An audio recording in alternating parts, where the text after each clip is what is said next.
Melodic death metal, melodeath, call it what you want. Here are the albums you need in your life.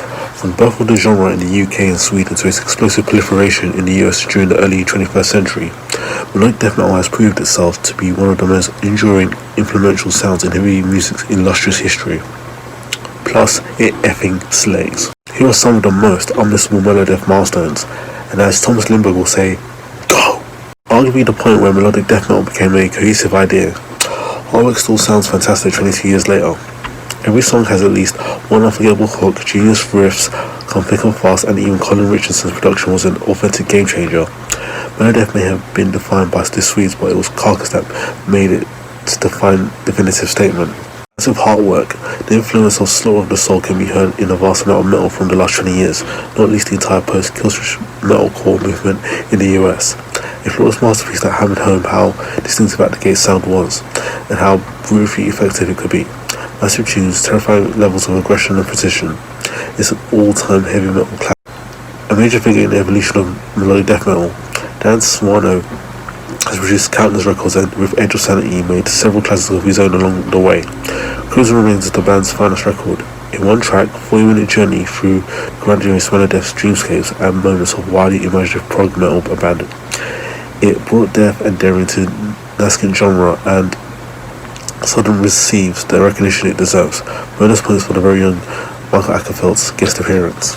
Long before Angela Gossout and later Alyssa White-Gloves led Arch Enemy Charge, Michael Amarth's ultra-melodic and old-school approach to crushing skulls bore dazzling fruit. The first Arch Enemy album was simply a death metal monster, eviscerating its dark, glaring intensity, bulging with colossal melodies and spine-tingling harmony leads.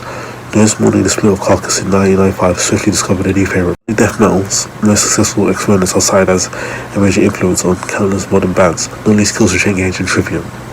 In fact, I could have picked any of Gotham Bear's crew's first 5 records for this list, but Clayman just edges its competitors for representing in that moment that In Flames started sounding like a genuine road beaters and a refined commercial sensibility that would in turn inspire an entire generation.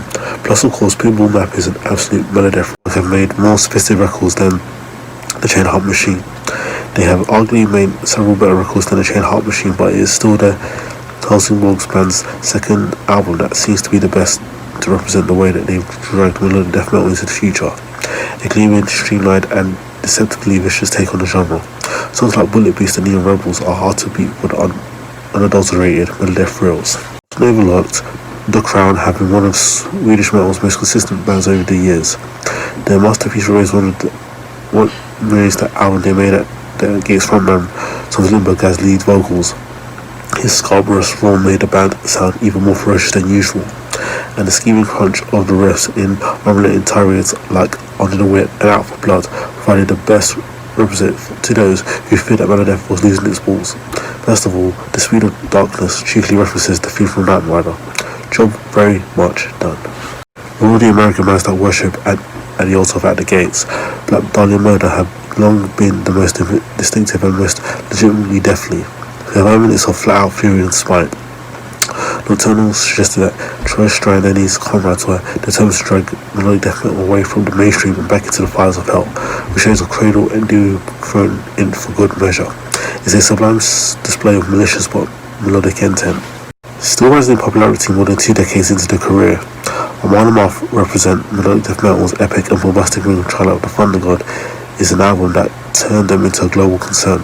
Never mind all the Viking-related stuff, the band's sound has always been rooted in crushing death metal and the irresistible catchiness of Maiden and Priest.